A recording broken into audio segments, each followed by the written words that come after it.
Hello everyone, welcome to RK tutorial. So guys, ఈరోజు మనము daily current affairs మరియు జీకేలో భాగంగా 3వ తారీఖు అక్టోబర్ 2024కు సంబంధించిన కరెంట్ అఫైర్స్ని చూద్దాము. చాలా ఇంపార్టెంట్ బిట్స్ ఉన్నాయండి. ఎవరు కూడా మధ్యలో స్కిప్ చేయకుండా వీడియోని చివరి వరకు చూడండి. అంతేకాకుండా వినాయక చవితి సందర్భంగా మన యాప్లో మళ్ళీ ఆఫర్స్ అయితే లాంచ్ చేయడం జరిగిందండి. సో తప్పకుండా ఒకసారి చూడండి. App link in video description. అన్ని టెస్ట్ సిరీస్లు 1 year వ్యాలిడిటీ కేవలం 99 రూపాయలకి అందిస్తున్నామండి. మీకు చాలా బాగా యూస్ఫుల్గా ఉంటాయి. ఎన్ని బుక్స్ చదివినా, ఎన్ని వీడియో క్లాసెస్ విన్నా కూడా ప్రాక్టీస్ అనేది చాలా ముఖ్యము. ఓకేనా? ఈ 99 రూపీస్ టెస్ట్ సిరీస్లోనే మనకు current affairs, daily current affairs కూడా వస్తూ ఉంటాయి. అన్ని పీడిఎఫ్లు కూడా అందుబాటులో ఉంటాయి. గ్రూప్ 2 కావచ్చు, గ్రామవార్డు సచివాలయం కావచ్చు, ఓకేనా, నెక్స్ట్ పోలీస్ కావచ్చు, ఫారెస్ట్ డిపార్ట్మెంట్ కావచ్చు, అన్నీ కూడా ఉన్నాయి. ఒకసారి చూడండి. Okay, question number 1. ప్యారిస్ 2024 పారాలింపిక్స్లో తులసీమతి మురుగేషన్ మరియు మనీషా రామదాస్లో జంట ఏ విభాగంలో కాంస్య పథకాన్ని గెలుచుకున్నారు? Thulasimathi Murugesan and Manisha Ramdas won the bronze medal in which category at the Paris 2024 Olympics? ఏ విభాగంలో వచ్చిందండి మరి? ఆన్సర్ ఆప్షన్ ఏ అండి, బ్యాడ్మింటన్. Okay, badminton. నైపుణ్యము మరియు పట్టుదల యొక్క అద్భుతమైన ప్రదర్శనలో ప్యారిస్ 2024 పారాలింపిక్స్లో మహిళల సింగిల్స్ SU5 క్లాస్లో భారత పారా బ్యాడ్మింటన్ క్రీడాకారులు తులసీమతి మురుగేషన్ మరియు మనీషా రామదాస్ వరుసగా రజిత మరియు కాంస్య పథకాలను కైవసం చేసుకున్నారు. వారి అత్యుత్తమ ప్రదర్శనలు వారి అసాధారణ ప్రతిభను ప్రదర్శించడమే కాకుండా భారత బ్యాడ్మింటన్కు చారిత్రాత్మక ఘట్టంగా నిలవడాన్ని చూడవచ్చు. ఓకే, ఇంపార్టెంట్ క్వశ్చన్ అండి.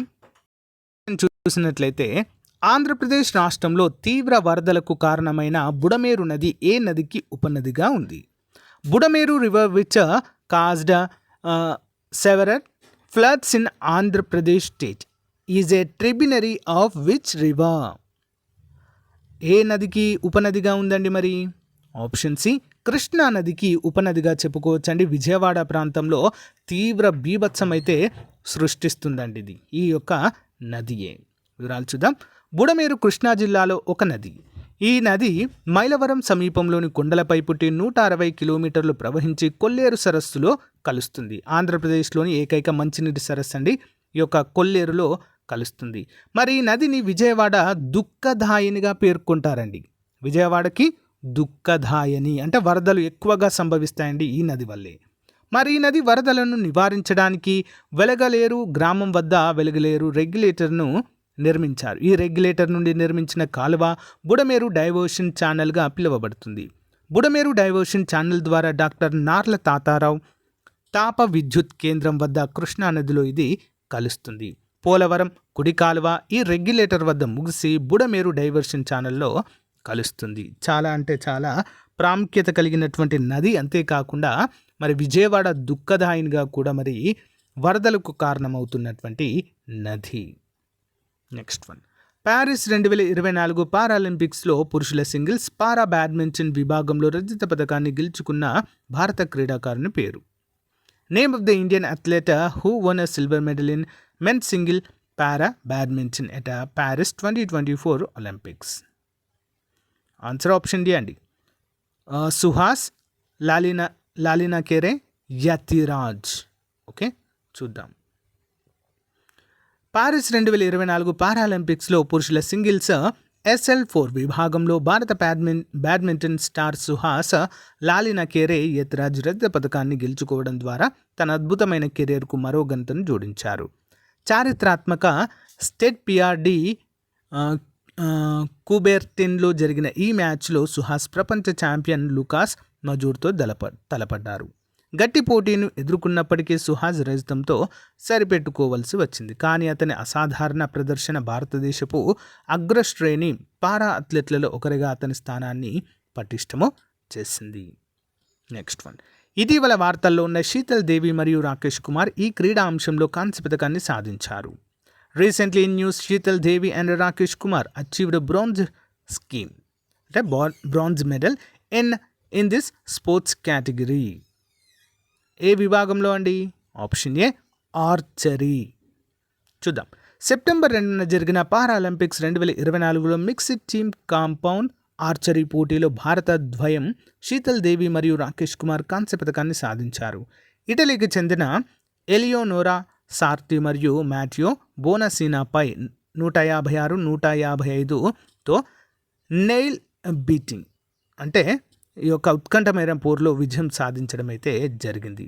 పారాలింపిక్స్ ఆర్చరీలో భారత పథకం సాధించడము రెండోసారి మాత్రమే. Next one. ప్రధాని నరేంద్ర మోదీ అధ్యక్షతన జరిగిన కేంద్ర మంత్రివర్గం ఏ రాష్ట్రంలో సెమీ కండక్టర్ తయారీ యూనిట్కి ఆమోదం తెలిపింది? The union cabinet chaired by prime minister Narendra Modi has approved a semi conductor manufacturing unit in which state?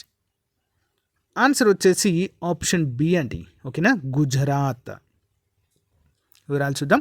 Semi conductor తయారీకి గ్లోబల్ హబ్గా మారడానికి భారతదేశం యొక్క నిబద్ధతను నొక్కి చెప్పే ఒక చారిత్రాత్మక చర్యలో గుజరాత్లోని సనంద్లో సనంద్ సెమీ కండక్టర్ తయారీ యూనిట్ను స్థాపించాలనే కేన్ సెమీకాన్ ప్రైవేట్ లిమిటెడ్ ప్రతిపాదనకు ప్రధాని నరేంద్ర మోదీ అధ్యక్షతన జరిగిన కేంద్ర మంత్రివర్గం ఆమోదం తెలిపింది. 2 సెప్టెంబర్ 2024న న్యూఢిల్లీలో జరిగిన ఈ సమావేశం దేశం యొక్క సెమీ కండక్టర్ సామర్థ్యాలను పెంచడానికి 2022లో ప్రారంభించబడిన భారతదేశ సెమీ కండక్టర్ మిషన్లో ఒక ముఖ్యమైన మైలురాయిని సూచిస్తుంది. ఇంపార్టెంట్. Next one. ఇటీవల జరిగిన 2 రోజుల న్యాయ వ్యవస్థ జాతీయ సదస్సులు సుప్రీంకోర్టు యొక్క కొత్త జెండా మరియు చిహ్నాన్ని క్రింది వారిలో ఎవరు ఆవిష్కరించారు? Who among the following unveiled the new flag and emblem of Supreme Court at the recent two days National Conference of the Judiciary? ఎవరండి? ఆప్షన్ సి అధ్యక్షురాలు ద్రౌపది ముర్ము గారైతే దీన్ని విడుదల చేయడం అయితే జరిగింది. భారతదేశం యొక్క న్యాయ వ్యవస్థ యొక్క పరిణామాన్ని గుర్తు చేసే ఒక ముఖ్యమైన కార్యక్రమంలో న్యూఢిల్లీలో జరిగిన జిల్లా న్యాయ వ్యవస్థ యొక్క 2 రోజుల జాతీయ సదస్సులో అధ్యక్షురాలు ద్రౌపది ముర్ము గారు భారత సుప్రీంకోర్టు యొక్క కొత్త జెండా మరియు చిహ్నాన్ని ఆవిష్కరించారు. దేశం నలుమూలల నుండి న్యాయ వ్యవస్థ సభ్యులు హాజరైన వేడుక భారతదేశం యొక్క గొప్ప సాంస్కృతిక మరియు చట్టపరమైన వారసత్వానికి ప్రతీక. అత్యున్నత న్యాయస్థానం యొక్క కొత్తగా రూపొందించబడిన చిహ్నాలతో కప్పబడి ఉంది. ఇంపార్టెంట్ అండి. నెక్స్ట్. ప్రతిష్టాత్మక డ్యూరాండ్ కప్ 2024 టైటిల్ను కైవసం చేసుకున్న ఫుట్బాల్ జట్టు క్రింది వాటిలో ఏది? Which of the following football team has won the prestigious Durand Cup 2024 title? ఎవరికి లభించిందండి? Option A North East United football క్లబ్కి అయితే లభించింది. గౌహాతీకి చెందిన North East United football club వారి తొలి డ్యూరాండ్ కప్ టైటిల్ను కైవసం చేసుకోవడం ద్వారా భారత ఫుట్బాల్ చరిత్రలో వారి పేర్లు నిలిపింది. పెనాల్టీ షూటౌట్ వరకు సాగిన ఉత్కంఠభరిత ఫైనల్లో 4-3తో defending champion Mohun Bagan super జైంట్పై విజయం సాధించింది. ఆగస్టు 31, 2024న కోల్కతాలోని ఐకానిక్ వివేకానంద యువ భారతి క్రీడాంగణంలో ఈ మ్యాచ్ అయితే జరిగింది. Next one. 2024 ప్యారిస్ పారాలింపిక్ గేమ్స్లో పురుషుల సింగిల్స్ విభాగంలో స్వర్ణ పథకాన్ని గెలుచుకున్న నితీష్ కుమార్ ఏ క్రీడలో ఈ ఘనత సాధించారు? Nitesh Kumar won the men's singles gold medal at the 2024 Paris Paralympic Games in which sport? Option D badminton అండి. సుమిత్ యాంటిల్ కుమార్ చూద్దాం. నితీష్ కుమార్ చూద్దాం. 2024 పారాలింపిక్ గేమ్స్లో పురుషుల సింగిల్స్ SL3 ఈవెంట్లో భారత పారా షట్లర్ నితీష్ కుమార్ స్వర్ణ పథకాన్ని సాధించడం ద్వారా స్మారక విజయాన్ని సాధించారు. అతను టోక్యో పారాలింపిక్స్లో రజత పథక విజేత అయిన గ్రేట్ బ్రిటన్కు చెందిన డానియల్ బేతెల్ను ఉత్కంఠభరితమైన 3 గేమ్ల మ్యాచ్లో ఓడించడం కూడా చూడవచ్చు. నెక్స్ట్. ప్యారిస్ 2024 పారాలింపిక్స్లో వెండి పథకాన్ని గెలుచుకున్న యోగేష్ కథోనియా ఏ క్రీడలో ఈ ఘనత సాధించారు? Yogesh Kathuniya who won the silver medal at the Paris 2024 Paralympics achieved this feat in which sport? Option అండి డిస్కస్ త్రో.